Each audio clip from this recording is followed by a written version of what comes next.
Hello guys, ഇന്ന് ഞാൻ നിങ്ങൾക്കൊരു ഫ്രൂട്ട് കാണിച്ചു തരാവേ. അതിനു മുമ്പ് ഈ കാണുന്ന ഫ്രൂട്ടിൻ്റെ തൈ ഏതാണെന്ന് മനസ്സിലായോ? ഇതാണ് നമ്മുടെ ഡ്രാഗൺ ഫ്രൂട്ടിൻ്റെ തൈ. നല്ല നീളത്തിലുള്ള ഇലയാണ്, ഇതിന് ചുറ്റും നിറച്ച് മുള്ളുകളൊക്കെ ഉണ്ടാവും. അപ്പം ഇതിലിതുവരെ ഫ്രൂട്ട് വന്നിട്ടില്ല. നമ്മളപ്പോൾ നോക്കാൻ പോകുന്നത് വേറെ ഫ്രൂട്ടാണ്. ഇതാണ് നമ്മുടെ റംബുട്ടാൻ. ഇപ്പോൾ ഒരുപാട് സ്ഥലങ്ങളിൽ ഇത് കാണാൻ കഴിയും. റംബുട്ടാൻ്റെ പച്ചയായ രൂപമാണിത്. 7 വർഷം പ്രായമായാലാണ് ഇതിങ്ങനെ കായ്ച്ചു തുടങ്ങുക. മലായ് ദ്വീപ് സമൂഹങ്ങളിലാണ് ഇത് ആദ്യമായിട്ട് ഉണ്ടായിരുന്നത്. പിന്നീട് ഇത് കേരളത്തിലെത്തി. ഇപ്പോൾ കേരളത്തിൽ ഇഷ്ടംപോലെ സ്ഥലങ്ങളിൽ ഈ ഫ്രൂട്ടിൻ്റെ മരം കാണാൻ കഴിയും.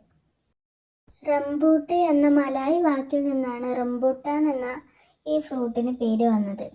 റംബൂട്ട് എന്ന് പറഞ്ഞാൽ രോമനിബിഡം എന്നാണ് അർത്ഥം. അതുപോലെ പഴങ്ങളിലെ രാജകുമാരി എന്നും ദേവതകളുടെ ഭക്ഷണം എന്നൊക്കെ ഇതിനെ വിശേഷിപ്പിക്കും. ഇതിൻ്റെ പഴുത്ത രൂപമാണ് ഇങ്ങനെ. ഇതിനുള്ളിലെ വെള്ള സാധനം ഉണ്ട്, കഴിക്കാൻ നല്ല ടേസ്റ്റാണ്. ഔഷധമായിട്ട് ഈ ഫ്രൂട്ടിന് ഉപയോഗിക്കാറുണ്ട്. അപ്പോൾ ഈ ഫ്രൂട്ട് ഒരു പ്രാവശ്യമെങ്കിലും കഴിച്ചിട്ടുള്ളവരെന്തായാലും കമൻറ്റ് ചെയ്യണേ. അപ്പോൾ ഓക്കെ, ബൈ.